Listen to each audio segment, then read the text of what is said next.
গুণগতভাবে আল্লাহ সর্বত্র বিরাজমান কথাটা কি সঠিক? এইটাও সঠিক নয়, এটাও সঠিক নয়। আল্লাহর গুণ আল্লাহর কাছে, কথা বলছেন কিনা? আল্লাহর গুণ দিয়ে তিনি সব জায়গা নিয়ন্ত্রণ করেন, সব জায়গা জানেন, সব জায়গা দেখেন, এটা হলো শুদ্ধ। যে ব্যক্তি বলে আল্লাহর গুণ পৃথিবীর ভিতরে রয়েছে, সে ব্যক্তি কাফের। একমাত্র গুণ আছে, সেটা হলো কোরআন। কোরআন তিনি পাঠাইছেন, বাণীটা পাঠাইছেন কেন? তার নৈকট্য অর্জনের জন্য। আর কোন গুণ আল্লাহ, যেটা রহমত আমরা পাই, এটা আল্লাহ সৃষ্ট রহমত।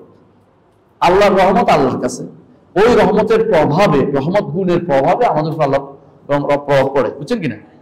বুঝছেন কিনা? আল্লাহ তারা 100টা রহমত সৃষ্টি করছেন, সৃষ্টি করছেন, এগুলি তার রহমত গুণের কারণে সৃষ্টি করছেন।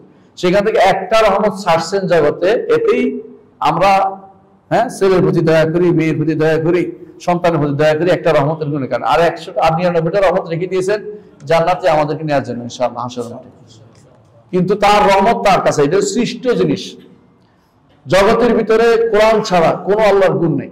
মনে রাখবেন, আল্লাহ সত্তা যেমন সৃষ্টির ভিতরে নেই, তার গুণও সৃষ্টির ভিতরে নেই। একমাত্র আল্লাহ বাণীটা পাঠিয়েছেন। কেন বাণী পাঠিয়েছেন? বাণীর কোনো আলাদা অস্তিত্ব নাই। বাণী যেমন আলাদা অস্তিত্ব থাকে না, বুঝছেন কথাটা?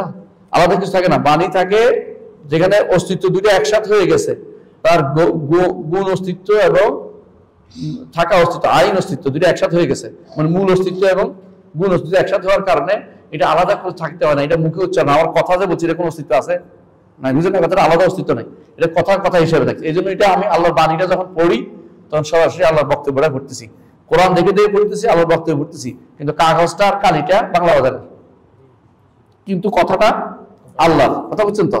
এই জন্য শব্দ আল্লাহর বাণীর শব্দ। সুবহানাল্লাহ, সুবহানাল্লাযী আসরা বিআবদিহি, কার কথা বলছি? আল্লাহ। সুবহানাল্লাযী আসরা বিআবদিহি, আল্লাহর বাণী শুনছি আমি এখন। কথা বলছেন তো? কিন্তু এইটা কাগজে যেটা লিখছে, কালি যেটা লিখছে, এটা না। যে কালিয়ার কাগজ না, কালিয়ার কাগজ যেটা লিখছে ওইটা আপনি দেখতে পাবেন না, ওইটা শুনতে পাবেন। ওইটা দেখে পড়তে পারবেন, পড়লে ওই আল্লাহর বাণী পড়া হবে, আল্লাহর বাণী পড়া হবে। কেউ যদি বলে এটা আল্লাহর বাণী না, সে ব্যক্তি কাফের। আল্লাহর বাণী কোনো সন্দেহ নেই, সুবহানাল্লাহ আসরা বিআবদিহি, আল্লাহর বাণী। কিন্তু কালিয়ার কাগজটা না। বুঝতে পারছেন? জি।